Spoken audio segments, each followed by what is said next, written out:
Sit here with Ken Shamrock. At one time, the world's most dangerous man. At this time, still extremely dangerous. Hey, so let's talk a little bit about fighting. You're fighting at the House of Shamrock. You're a bad dude. All of a sudden, Bob realizes talent, and then you go to play football, and then you get your neck messed up. You come back and play more football, but then you decide, hey, you're such a good athlete, you need a way to make some money. So you decide you're going to be a professional wrestler. Mm-hmm. So you go down to North Carolina to get trained. Mooresville, North Carolina. Now, was Buzz Sawyer one of the guys that was going to train you? Well, Buzz Sawyer was Sacramento. Okay, Buzz Sacramento. Yeah. When I got with Buzz, my dad at the time was trying to find a pro wrestling organization or something because really I just got done with college. There was really nowhere else for me to go. But were you a pro wrestling fan, or this was just the next step because you can make money at it? I watched pro wrestling. My dad was a fan. I watched it. Right. Mad Dog Buzz Sawyer was there. Moondog Man was way before Buzz. Moondog, Pat Patterson. So I know the history of wrestling, and I've watched it. I wasn't a fan like my dad was, but I did watch it. I saw it, and I was always interested and intriguing about it. Just the way that those guys would move and the falls they took. I mean, because I was an athlete, I was like, man, that's still pretty dangerous. Where a lot of people were making fun of it. And I was like, I don't know, man, but that's still, I don't care who you are, man. You got to take them bumps. Okay, now you're down there in Mooresville. You go to enroll in a school. Who you're the people that are going to be training you in the ring? Well, when I first went down there, we knew who was on the thing. It was Nelson Royal and Gene Anderson. Right. Now, Nelson I didn't really know, but Gene Anderson I did know. Gene Anderson from Ole and Anderson? Yes. Ole and Gene Anderson? Yes. So he was, he'd probably been 50, 60 at that time, right? Yeah, he was done. Okay. Yeah, and he would do a few independent stuff here and there, but nothing big. And I remember a guy named Grizzly, big dude. Don't know. He was probably in his 60s, 65. Grizzly Smith, wasn't it? Yes, that was it, Grizzly Smith. Yeah, he was there. But Nelson was Nelson's school. Yeah. And so we get up there, and we're going through these tryouts, and I remember when I first started with Buzz, one of the discouragements that I had was that he didn't even have a ring. We would be out in the park doing stuff, and I was like really weird. But this is before you went to Mooresville, right? So I'm leading up because it's almost the same thing happened there, and then it changed on me. And so when I was down in Sacramento, we drive up from Reno. And it was probably 2 times we went, 2 different weekends we went. It was the same thing, run, push-ups, lock up, just simple stuff. And we were doing it in the park, and I was like, this is weird. Well, then we came up again, and Buzz pulled me aside. He says, okay, we're going to go down to this racquetball club in there, and they got these mats laid out. And he says, I'm going to bring a couple of these guys in, and they're going to try out. And he goes, I want you to go with them and make them quit. And I was like, well, what do you mean? And I didn't been fighting or anything like that. Basically, he wanted you to get rid of them so he didn't have to train them anymore, right? They would pay an initiation fee. You and get rid of them. So when I saw these guys walk in, one of them was called the Horse, the 4-horse something or another. Yeah. The guy was probably 6'6", 260 pounds, shredded. Well, when I look at those guys, I was like, okay, give me 30 seconds, right? Right. So I get in there and I roll with this guy and I blow him up, and probably about 2 or 3 minutes in, he's done. He just can't move. So Buzz goes. Now Buzz knew your background. Yes, from your high school. Well, he actually rolled with me at the park. Okay, so he knew. Yeah, so we went live at the park. So he was testing me. Now, how was that? Because Buzz is a stud. Yeah. Now I got over on him, but it was everything I could handle. It was everything I could handle. Yeah. And so I was. What was your relationship with Buzz? Because Buzz. To me, he was totally. Of course, I was a young kid when I was watching Buzz work. I wasn't in the business yet. He had me fooled. I thought he really is a mad dog. I believed him, but I knew he was a salty guy with an amateur background. But I knew he was a little bit out there too. Dude, he was a madman. So what was it about Buzz that was so out there? Now he liked a few. He liked more than that. It gimmicks and stuff. But I was there too. I was in the middle of that when he did get killed. So it was wild because Buzz was a tough dude. He was legitimately a tough guy. That guy had a legitimate wrestling background. Even though he was heavy and big, he was fast, and he had a temperament that was like nasty. Yep. But on the inside, he was a soft-hearted, nice guy. I liked him. Yeah. I really did. I really liked the guy. But like I said, his outside the ring habits and stuff is what got the best of him. Right. He didn't have enough control. Got in with some bad dudes, and they slipped him something that was pure and killed him. He was killed. And I was there when all that happened, so then we had to go somewhere else. Straight up, that's what happened to Buzz. Yeah. Yeah. Yeah. Yeah. I'm serious. That's the truth. In a bathroom. Yeah. In a bathroom stall. At a nightclub. And so after that, we had to find some other place to go, so we went down to finish up that thing with them. I'd wrestle these guys, I'd beat them up, and then Buzz would take their money, right? I did that for about 3 months. And literally we're getting nowhere, and we were still thinking at the time we need to do something else. And so after we did that, Buzz would pay me like $50 or $100. These guys would pay like $12.50 to try out. And so he'd give me like, $250 or something, whatever it was, something not very much. Right. And then that was it. So we were in the process of doing that before he ended up dying. So once we did that, we went and we found a Nelson Royal. We go down there, same thing. They had me running, push-ups. Then at the end of it, though, he would have these guys come in, and after we do all this running, wore us out, and have these guys come in and shoot on us.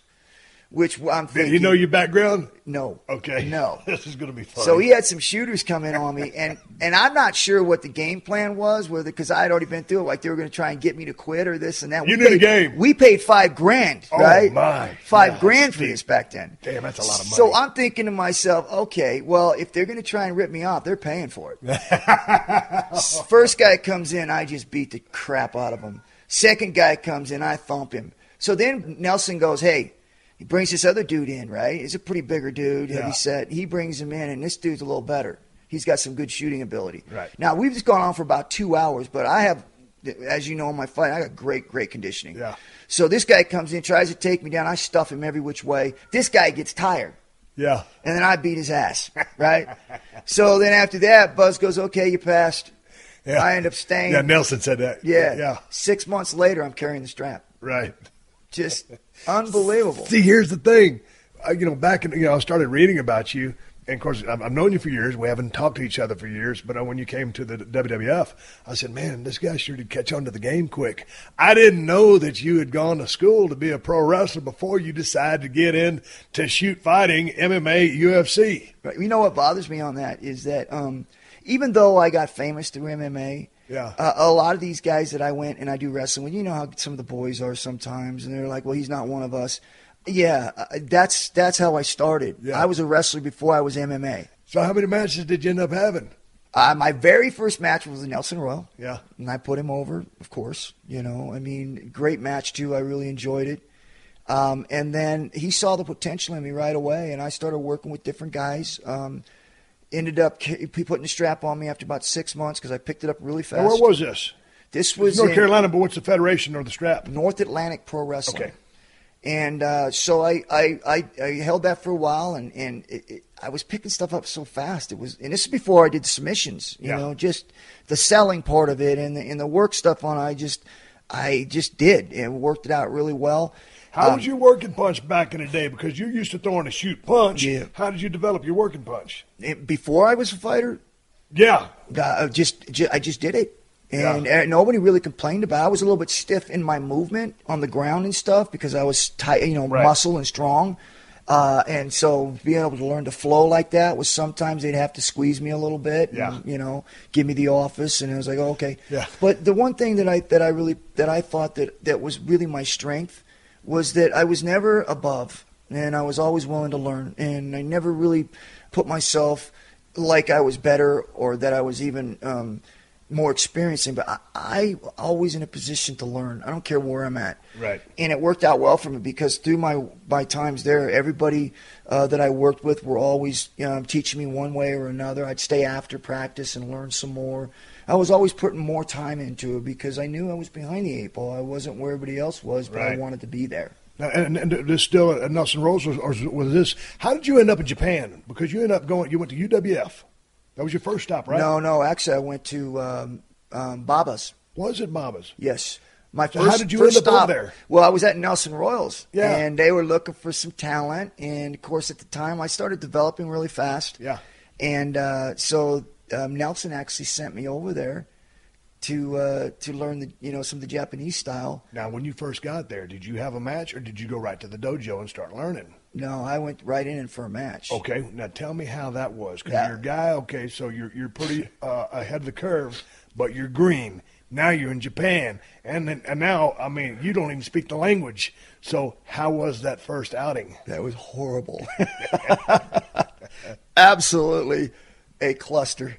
I mean, I was so lost, man. I basically just went with everything. Yeah. And I would do a belly to belly here, and I would do a takedown here, but really, and sell. But I had no clue. I mean, it was so fast. It was completely different, the cell here and the cell there. More of a register over there? Yes. Yeah. And so when I started to sell, they were like, don't do that. And I was like, you look weak. Yeah. It's a register. Right. But how did the crowd mess with you any? Because now you're working for silence or on something as simple as maybe a reversal or get to the ropes. And, instead of working the crowd like you would, a stateside crowd. Yeah, it was weird because and a good thing, too, like I said, when I went in, I stayed after, too, because they had young boys work out after they were done with the matches. I stayed with them. Right. Because I knew after that first match, I was like, man, that was horrible. And I went to them. I said, dude, man, I'm green. I mean, I only have about a year in, 6 months into this. Yeah. 6 to 8 months before I went over there because I carried the strap 6 months. So a couple months after that, I went to Japan. Really quick for me. And really quick for anybody. Yeah. So I go over there, and I know, man, this is a whole nother level. So I went in after, and I started just going for maybe an hour and a half after they were done. I would work the young boys. And it paid off because I stayed the whole tour. They sent some guys home early. Oh, you stayed to say I stayed the whole tour.